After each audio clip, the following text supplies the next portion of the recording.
దేశ ప్రజలకు శ్రీరాముడిపై నమ్మకం ఉందన్నారు TPCC media committee chairman Samar Rammohan Reddy. అలాంటి నమ్మకం బీజేపీ వమ్ము చేస్తోందన్నారు. రాముల వారి ఒంటి మీద నగలు బీజేపీ నాయకులు అమ్ముకున్నారని ఆరోపించారు. రామాలయం నిర్మించి 3 ఏళ్లు కాకముందే సుమారు 200 కోట్ల రూపాయలు సొమ్ము దొంగిలించారన్నారు. శ్రీరాముడి వజ్రాలహారం నుంచి పాదరక్షల దాకా అన్నీ దోచుకున్నారన్నారు. రాముల వారు బీజేపీ బాధితుడిగా మిగిలాడన్నారు. బీజేపీలో అందరూ డూప్లికేట్ హిందువులే అన్నారు.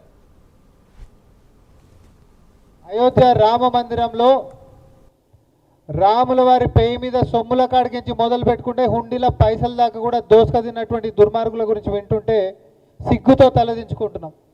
వాళ్ళ 40 సంవత్సరాల రాజకీయ చరిత్ర, మరి రాముడు అయోధ్య అనేటటువంటి పునాదుల మీద ఏర్పడ్డటువంటి బీజేపీ ఈరోజు మరి గుడి కట్టుకొని పట్టుమని 3 సంవత్సరాలు కాకంటే ముంగటనే ఆ రాముల వారి పేయి మీద సొమ్ముల కాడికించి ఆయన సొత్తు అయినటువంటి బంగారం అనుకోండి, వజ్రాభరణాలే అనుకోండి, లేకపోతే వెండికి సంబంధించినటువంటి ఇటుకలే అనుకోండి, హుండీల పైసల దాకా ఈరోజు మరి ఏది మిగిల్చకుండా పంది కొక్కులు లెక్క దోసుకుతున్నటువంటి బీజేపీ వాళ్ళది ఒక అసలు రూపం బయట పెట్టాల్సినటువంటి అవసరం ఉంది. మనందరం మాట్లాడుకోవాల్సినటువంటి అవసరం ఉంది. కాకరించి మొహం మీద ఉంచాల్సినటువంటి అవసరం ఉంది.